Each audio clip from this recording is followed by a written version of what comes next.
Hi everyone. Today I'll be discussing about mental health in correctional settings.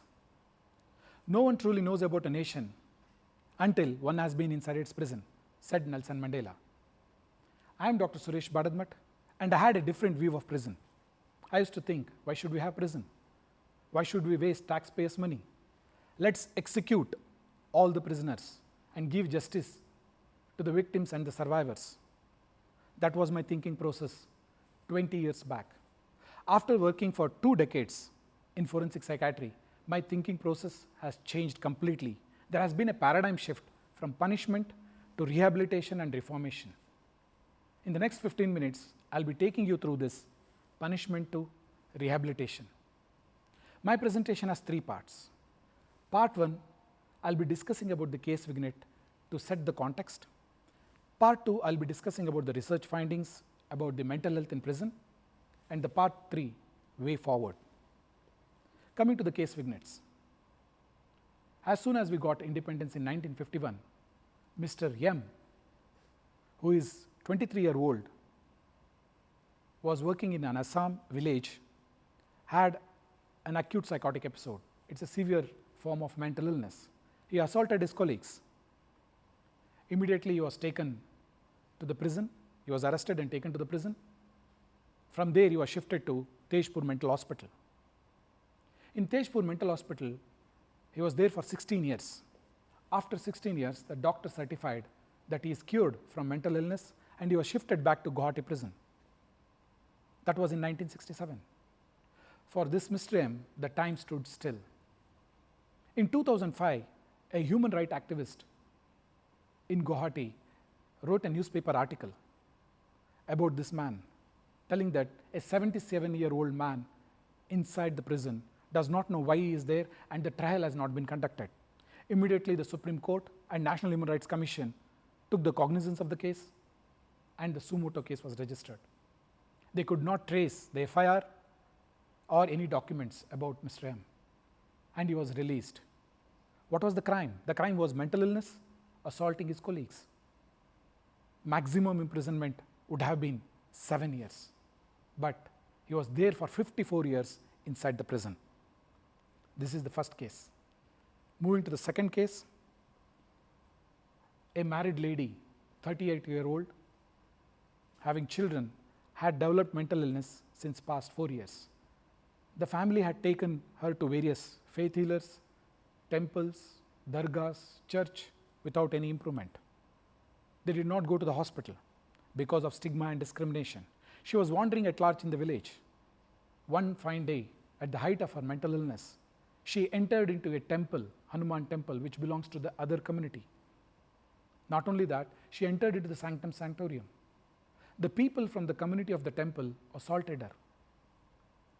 And the people from the persons with mental illness, from this lady, came and asked why they assaulted her. There was an altercation between the 2 communities. Unfortunately, Lord Hanuman's idol was broken. This erupted into a communal violence between the community inside the village. And unfortunately, 1 person died and several were injured. The police came, arrested 23 people, including this lady. This is the second case. Moving to the third case. A young boy, 16-year-old, school dropout, working as a daily wage laborer, and his father is an alcoholic, doesn't work. Mother is a housemaker and she does some daily wage work. The husband takes all the money from the boy and the mother. One fine day, this boy comes back from the work and sees his father in a compromising position with another neighboring lady. This boy becomes upset, goes out, takes alcohol and cannabis, spends all his earning in the substance use, and comes back in the evening, and the father is looking for money. And he comes to know the boy has spent everything for alcohol and cannabis. He starts abusing him. The boy was already upset. How can my father do this with my mother? Takes the knife and stabs his father to death. Now the boy is in detention center. That is the third case. Moving to the fourth case. The police one weekend decided to raid the bar and restaurants, and they arrested around 35 bar dancing girls, and they did urine for drug screening for all the bar dancers, and they found 27 of them were positive for drugs, and now they are charged for illicit drug consumption and also soliciting prostitution, and now they are all inside the prison. Looking at these case scenarios, you can see there are certain antecedents for the crime. There are 7 important antecedents have been found through the research: education, employment, poverty, family support, mental illness, substance use, and personality factors like impulsivity. And these need to be addressed. If you don't address these issues, again they will repeat once the person goes outside in the community. That means he will be coming back to the prison. That means recidivism will be very high. Now, moving to the second part of my presentation, that is research. Research across the world has clearly said that the prevalence of mental illness inside the prisoners, that is inside the prison, is around 3 to 5 times than the general population.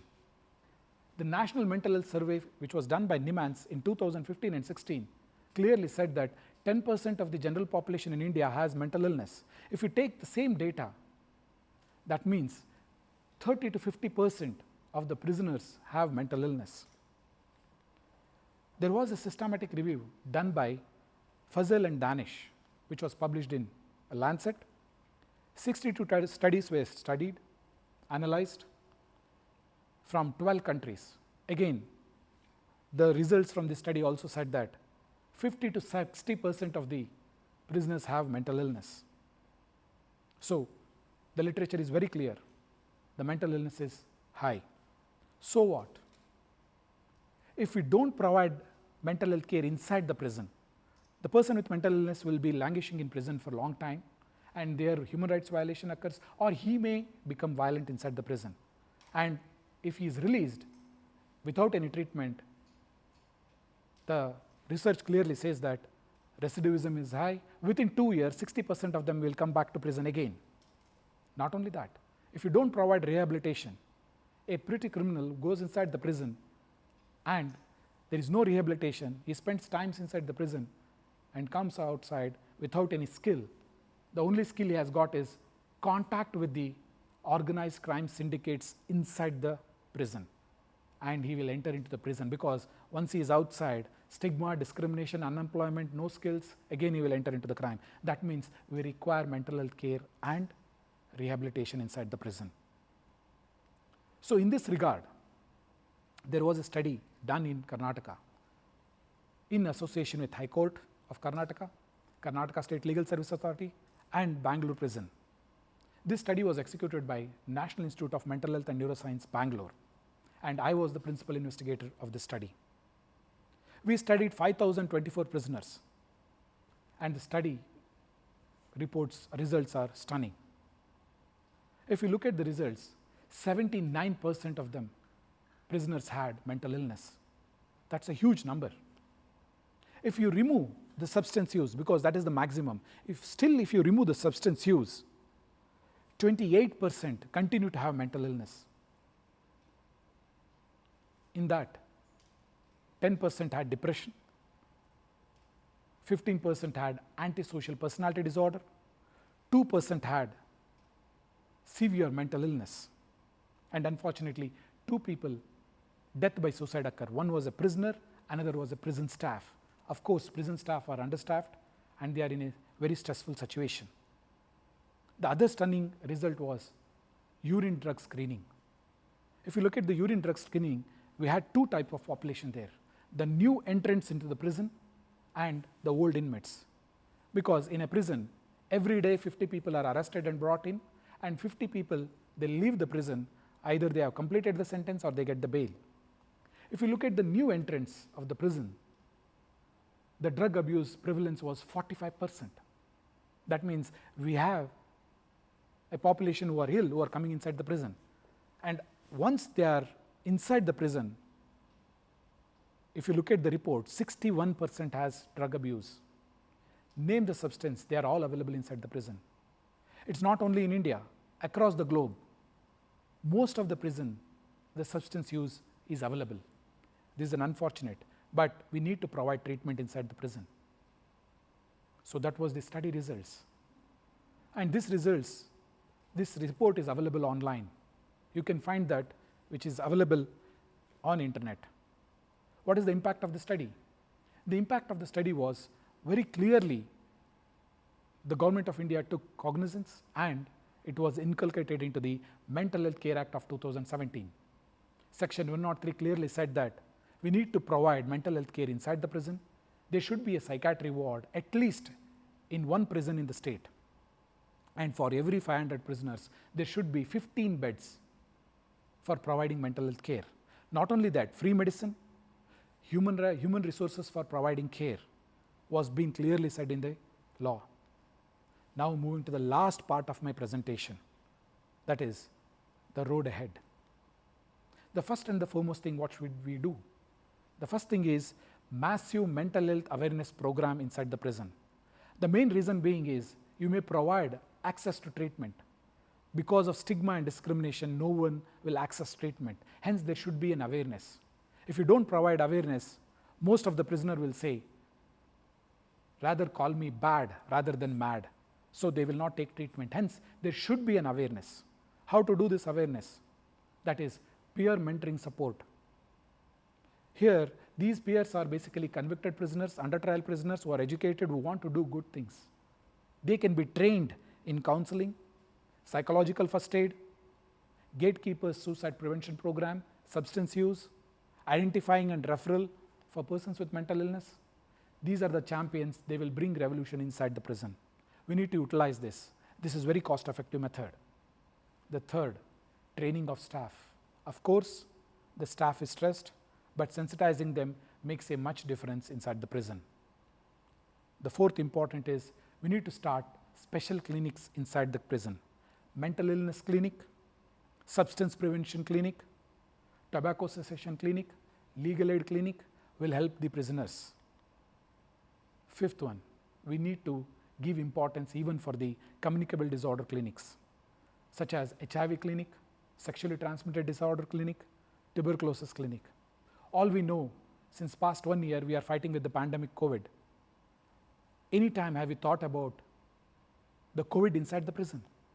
In this regard, National Institute of Mental Health and Neurosciences from Bangalore came up with these two important publications for prisoners and prison staff mental health care during COVID. Further, the early reports clearly says that yoga and spirituality brings mental health stability for the prisoners. That can be tried again easily. Seventh, rehabilitation, because vocational rehabilitation plays a crucial role inside the prison. A person is arrested, he is brought inside the prison. Without rehabilitation, if he goes outside, that means he doesn't have any skill. He has lost all the skill, stigma, discrimination, and he will be pushed to commit crime. Hence, rehabilitation is very essential inside the prison.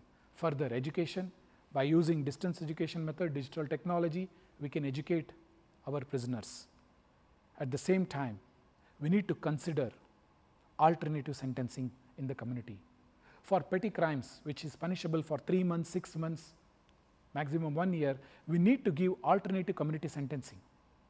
That means, instead of putting them inside the prison, they can provide care inside the hospital, orphanage, geriatric places. So, if he is inside the community and does this rehabilitation services, the stigma against the prisoners decreases. This alternative sentencing should be considered seriously. Of course, we need to involve NGOs for providing psychosocial care. Further, we need to give therapies, especially anger management, cognitive behavioral therapy, life skills training program. They are costly, but required in high-risk population inside the prison. And of course, we need to focus on post-release, follow-up and community care once the prisoner moves out, so that the recidivism can be brought down. Coming to the last part of my slide, I would like to say this. If there is no rehabilitation, petty criminals goes inside the prison and he will be in contact with the organized crime syndicate. That means prisons are the costly way of making bad people worse without rehabilitation. Hence, we need to have rehabilitation. And at the same time, we need to provide mental health care for prisoners. Otherwise, prisoners with mental illness will stay in the prison for long duration and without treatment human rights violation, and if we even release them, recidivism is very high. They will come back to prison within a matter of 2 years. Every saint has a past. That means every criminal also has a future. Thank you very much for giving your patient time.